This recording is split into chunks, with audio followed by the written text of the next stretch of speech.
Eto na nga, meron ng restock si No Kidding na kanilang reversible jungle camo shorts and pants. Kaya sa mga nag-aabang dyan ng restock, eto na yun. At syempre, suot-suot natin ngayong araw. Para sa t-shirt natin, basic Noki crew neck shirt. At itong plain reversible shorts naman ni No Kidding. Kaya kung naghahanap din kayo ng mga pang daily, alam mo na. So ito, unahin na muna natin tong jungle camo shorts. Eto nga pala yung summer and winter. Tulad nitong suot-suot ko ngayon, above the knee rin siya. Air-cool din yung fabric niya kaya sobrang comfy nito. Maliit na Noki dito sa bottom left. Ayan yung palayaw ng No Kidding. At andito din sa left side yung No Kidding logo natin. Yan yung tagline ng No Kidding. Struck the destructions. Siyempre meron din tong bulsa kaliwa at dito sa kanan. Yan. Kita nyo naman kung gaano kalalim yung bulsa niyan. Sa kabilang side, ganun din. Same details. Bulsa rin, kabilaan, No Kidding logo, and yung maliit na Noki dito sa left side. Ito nga pala yung look ng summer side niya pag suot-suot na. Ito naman yung winter side niya. Kita nyo naman yung dating niyan. Kahit itong shorts lang na to, tapos partneran mo lang ng plain or minimalist lang na top, pasok na pasok na. At syempre, next naman natin itong jungle camo pants.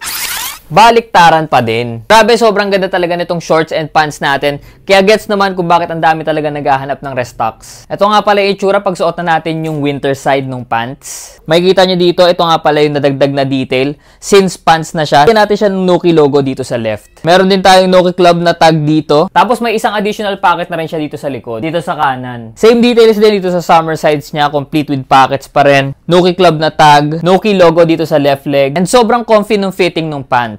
Straight cut lang siya, pero loose yung fitting. Pag kumuha nga pala kayo ng shorts or pants, same size lang. Kung large kayo sa short, large din kayo sa pants. Katulad ng sinabi ko, sobrang comfy talaga nito dahil stretchable siya. Isa rin yun sa nakakadagdag comfort, hindi siya katulad ng ibang mga degarter na shorts or pants. Parang naiipit yung waist mo pag suot-suot. Siyempre, nandyan din yung super quality na strings natin. Kung gusto mong masikipan pa siya at itali. Kaya sinasabi ko sa inyo, sobrang worth it talaga nitong jungle camo reversible shorts tsaka pants natin. Alam mo na, kaya ano pang hinihintay mo, pumunta ka na sa No Kidding at i-check out mo na yan. At syempre, don't forget to follow for more. Yun lang. See ya!